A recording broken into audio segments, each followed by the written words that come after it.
Right now, this very second, inside your body, two organs the size of your fists are performing one of the most remarkable feats in all of human biology. Your kidneys. Every single minute, they filter approximately 1 liter of blood. Every hour, they process enough fluid to fill a bathtub. Every day, they make over 1 million life or death decisions about what stays in your body and what leaves. But here's what terrifies me as a urologist with over a decade of clinical experience. That energy drink you cracked open this morning, that 16-ounce can of focus and performance, it just declared war on these miraculous organs. And the worst part? Your kidneys can't tell you they're in trouble. They don't send pain signals. They don't complain. They suffer in silence until one day they simply can't keep up anymore.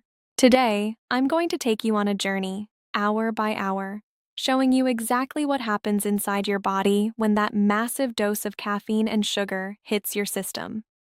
What I'm about to show you isn't meant to frighten you. It's meant to empower you with the truth that the energy drink industry hopes you never discover. Stay with me.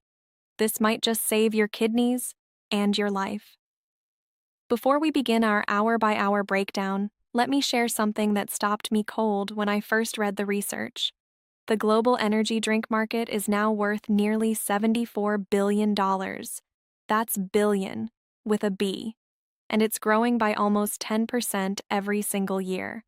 Red Bull alone sold $7.29 billion worth of product in 2023. Monster, Reign, C4, Bang. These brands have become as common in American refrigerators as milk and orange juice. But here's what keeps me up at night. The highest consumers of these drinks aren't middle-aged professionals burning the midnight oil.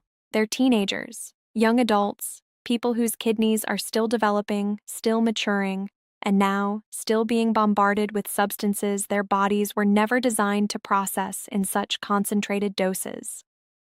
According to comprehensive research published in 2024, approximately 30% of young people in the United States consume energy drinks regularly.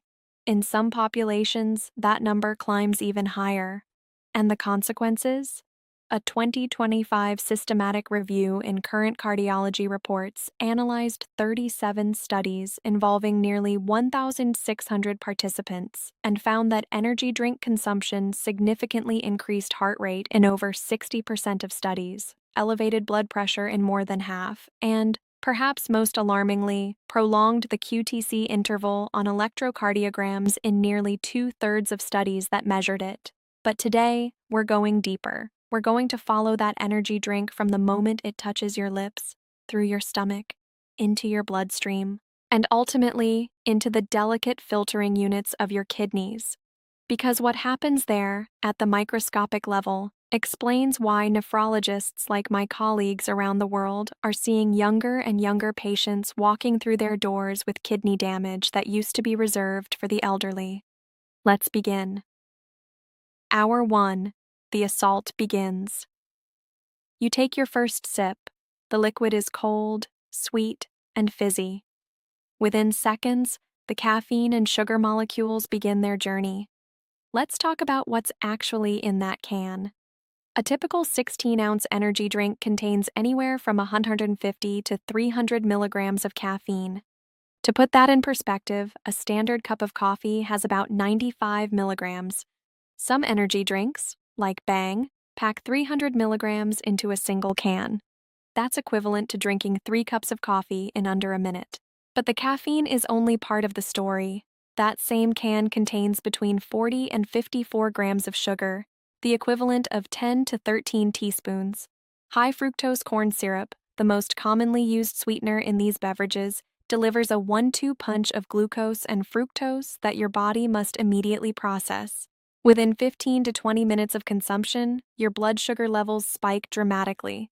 Your pancreas scrambles to release insulin in response. And your kidneys? They're about to receive the chemical equivalent of a fire hose. Here's what's happening at the cellular level. Your kidneys contain approximately 1 million tiny filtering units called nephrons. Each nephron consists of a glomerulus, a cluster of blood vessels that acts like a sieve, and a tubule, which processes the filtered fluid. Under normal circumstances, your kidneys reabsorb nearly all of the glucose that passes through them. But when blood sugar spikes suddenly and dramatically, as it does after consuming an energy drink, the renal tubules become overwhelmed. Research from 2023 published in Life Journal detailed the mechanism. Hyperglycemia forces the kidneys into what scientists call overdrive. The polyol pathway activates. Glucose that can't be processed normally gets converted to sorbitol, a substance that cannot cross cell membranes and accumulates inside kidney cells, causing osmotic stress and cellular damage. At the same time, caffeine is exerting its own effects. Caffeine is a powerful diuretic, meaning it increases urine production.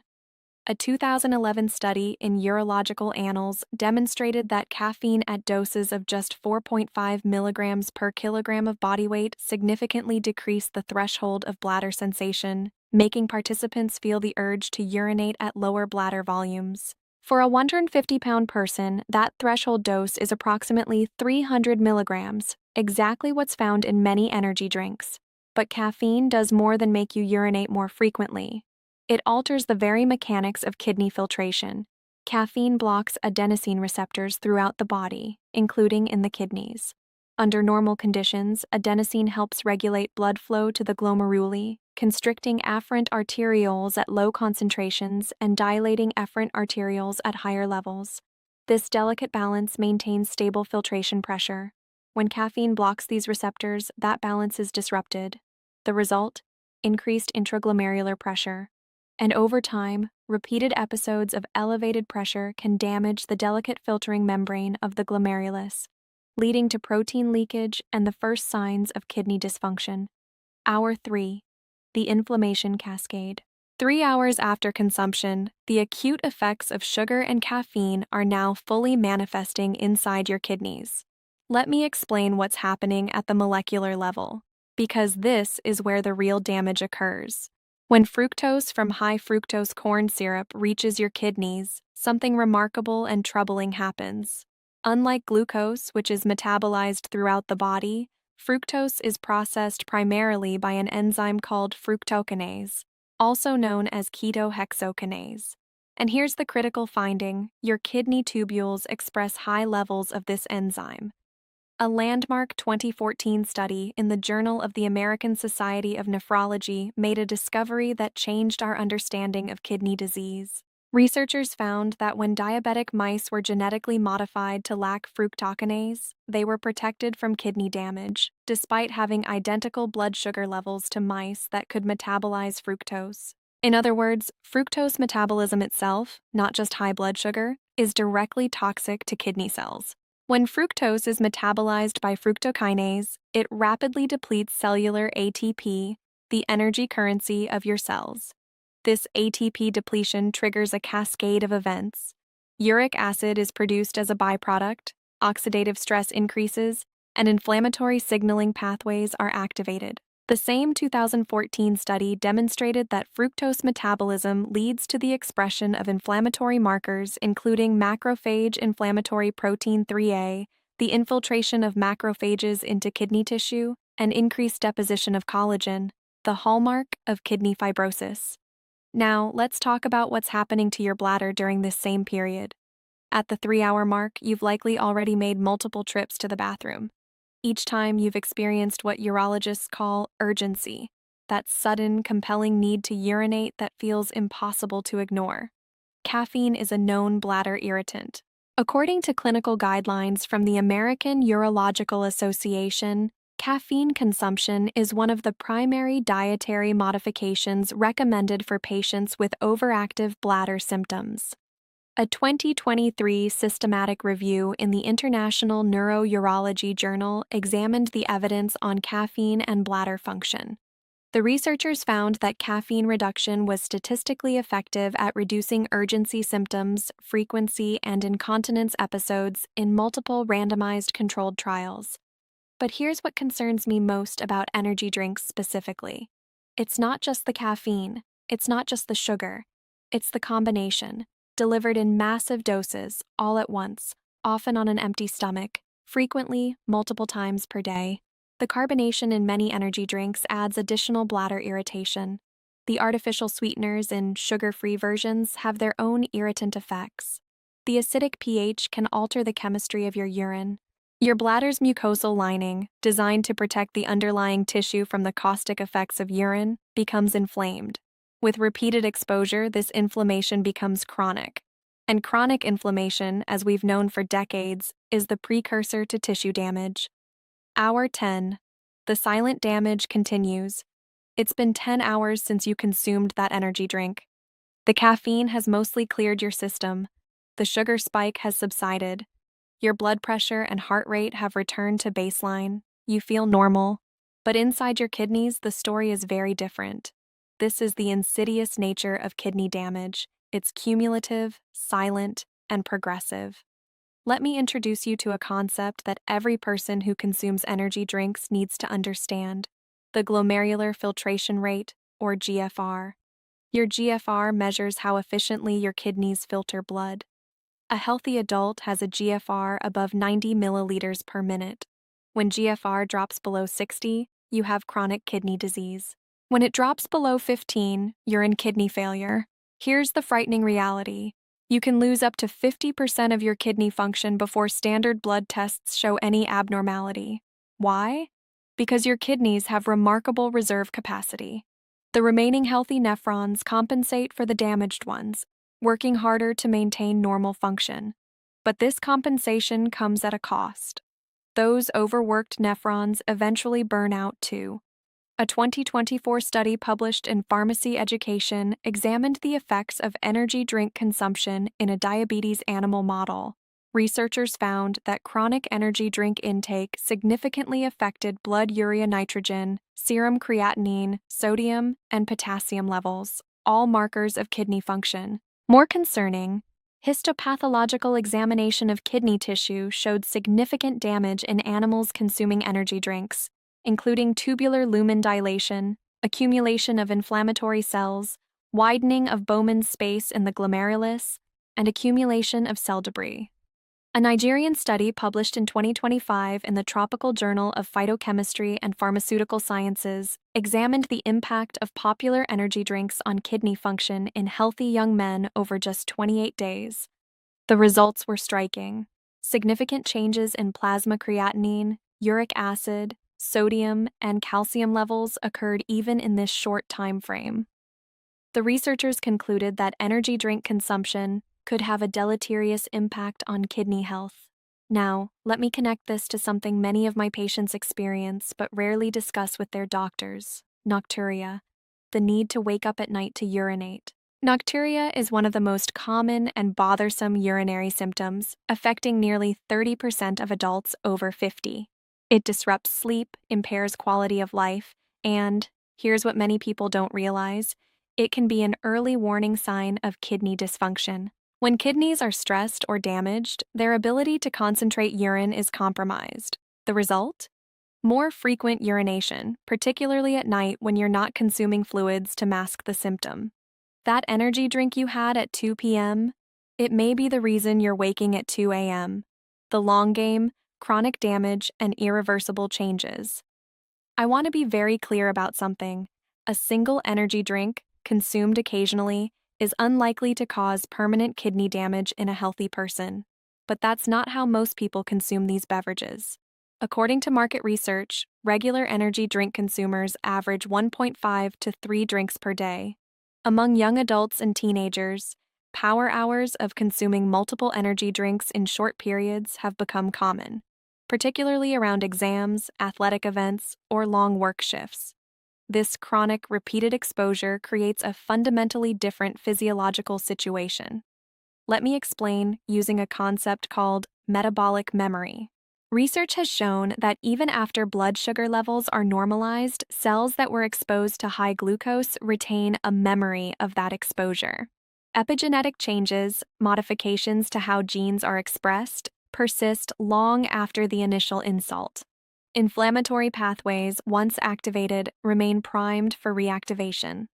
A comprehensive review published in 2025 in Diabetology and Metabolic Syndrome detailed the interconnected pathways through which chronic hyperglycemia, the kind induced by repeated energy drink consumption, damages kidney tissue. First, the polyol pathway activates, causing sorbitol accumulation and oxidative stress. Second, the hexosamine pathway increases, promoting the expression of inflammatory genes. Third, advanced glycation end products, or AGEs, form. These are sugar protein complexes that accumulate in tissues and trigger inflammatory and fibrotic responses. Fourth, protein kinase C activates, altering gene expression and promoting the production of transforming growth factor beta, the master regulator of fibrosis. All four of these pathways converge on a single devastating outcome: kidney fibrosis, the replacement of functional kidney tissue with scar tissue. And here's what makes this particularly terrifying: fibrosis is irreversible. Once nephrons are replaced by scar tissue, they're gone forever.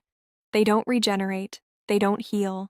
The only options at that point are dialysis or transplantation. Let me share some statistics that should give everyone pause. The 2010 Global Burden of Disease study ranked chronic kidney disease as the 18th leading cause of death worldwide.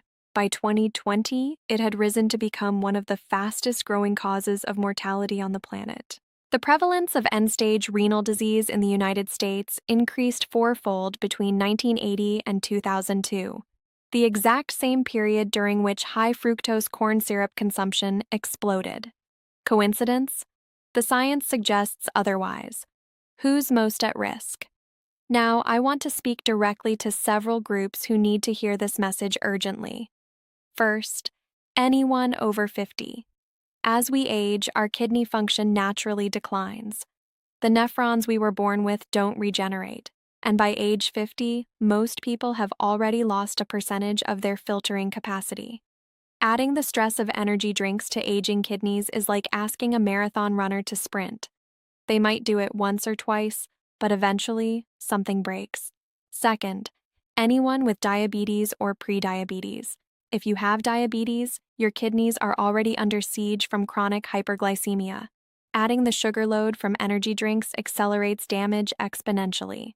Diabetic kidney disease is the leading cause of chronic kidney disease worldwide. Adding energy drinks to this equation is like pouring gasoline on a fire. Third, anyone with high blood pressure. Caffeine acutely raises blood pressure. The 2025 systematic review I mentioned earlier found that 54% of studies showed significant increases in systolic blood pressure after energy drink consumption, and 62% showed increases in diastolic pressure. For someone whose blood pressure is already elevated, these spikes can damage the delicate blood vessels of the kidneys. Fourth, athletes and fitness enthusiasts. I know this one might surprise you. After all, energy drinks are marketed heavily toward this population. But consider this: during intense exercise, blood flow is diverted away from the kidneys toward working muscles. The kidneys are already operating under stress. Adding caffeine-induced vasoconstriction and sugar-induced inflammation to this situation creates a perfect storm for acute kidney injury. There have been case reports in medical literature of previously healthy young adults developing acute kidney failure after consuming multiple energy drinks during athletic events. Fifth, and this may be the most important group, young people whose brains and bodies are still developing. The prefrontal cortex, responsible for judgment, impulse control, and understanding long-term consequences, doesn't fully develop until the mid-20s. Yet this is exactly the population being targeted most aggressively by energy drink marketing. A 2024 study noted that adolescents with high energy drink consumption showed correlations with higher BMI, poor academic performance, physical inactivity, and unhealthy dietary habits. These aren't just associated factors. They suggest a pattern of behaviors that compounds risk. What you can do: protecting your kidneys starting today. I don't want to leave you feeling hopeless, because here's the truth: your kidneys are remarkably resilient, and the damage from energy drinks, in most cases, can be stopped, slowed, or even partially reversed if caught early enough. Let me give you a practical action plan. Step 1. Know your baseline. Ask your doctor for a comprehensive metabolic panel that includes creatinine and calculates your estimated GFR. If you've been consuming energy drinks regularly, ask specifically about your uric acid levels and urinary albumin to creatinine ratio, an early marker of kidney stress. Step 2. Reduce gradually, not suddenly. If you're consuming multiple energy drinks daily, quitting cold turkey can trigger significant caffeine withdrawal symptoms, headaches, fatigue, irritability, and difficulty concentrating. Instead, reduce by one serving every few days, replacing the energy drink with water or herbal tea. A 2012 pilot study published in Nephrology Dialysis Transplantation found that reducing fructose intake from 60 grams daily to just 12 grams over 6 weeks led to lower serum uric acid, reduced fasting insulin, decreased inflammatory markers, improved creatinine clearance, and lower proteinuria in patients with stage 2 and 3 chronic kidney disease. 6 weeks. That's how quickly your kidneys can begin to recover when you remove the source of damage. Step 3. Hydrate properly. Many people reach for energy drinks because they're dehydrated. Your kidneys function optimally when you're well hydrated with plain water. Aim for enough fluid that your urine is light yellow, not clear, which can indicate overhydration, and not dark, which indicates dehydration. Step 4. Address the underlying need. Ask yourself, why are you reaching for that energy drink? If it's fatigue, consider whether you're getting enough sleep. Poor sleep is associated with kidney dysfunction, and the caffeine in energy drinks disrupts sleep quality, creating a vicious cycle. If it's concentration, consider that research shows regular exercise improves cognitive function more effectively and more sustainably than any stimulant. If it's taste, explore the world of herbal teas, sparkling water with fruit, or other beverages that don't carry the same risks. Step 5. If you have symptoms, act immediately. Foamy urine, swelling in your feet or hands, persistent fatigue, high blood pressure that's difficult to control, frequent urination at night. These are warning signs that your kidneys may already be struggling. Don't wait. Don't hope it will get better on its own. See a nephrologist or urologist. Early intervention can mean the difference between a minor dietary adjustment and a lifetime of dialysis. I want to leave you with one final thought. Your kidneys don't ask for much. They don't demand expensive supplements or complicated diets. They simply need adequate hydration, reasonable blood sugar levels, normal blood pressure, and freedom from the constant assault of concentrated chemicals they were never designed to process. Every time you choose water over an energy drink, you're choosing your future. Every time you say no to that third can of the day, you're protecting organs that have protected you your entire life. The energy drink industry is betting that you'll prioritize short-term alertness over long-term health. They're betting that you won't understand what's happening inside your body with each sip. They're betting that by the time you realize the damage, it will be too late to matter. Prove them wrong. Your kidneys filter 200 liters of blood every single day. They make 1 to 2 liters of urine. They regulate your blood pressure, balance your electrolytes, activate vitamin D, produce hormones that stimulate red blood cell production. They deserve better than to be treated as collateral damage in your quest for an afternoon pick-me-up. If this video helped you understand what's really happening inside your body, please share it with someone you love. The information you just learned could save a life, maybe your own, maybe someone else's. And if you're a regular energy drink consumer who's now reconsidering that habit, leave a comment below. I'd love to hear your thoughts, answer your questions, and continue this conversation, because when it comes to your kidneys, knowledge isn't just power, it's protection. Thank you for watching, stay healthy, and take care of those miraculous filters you were born with.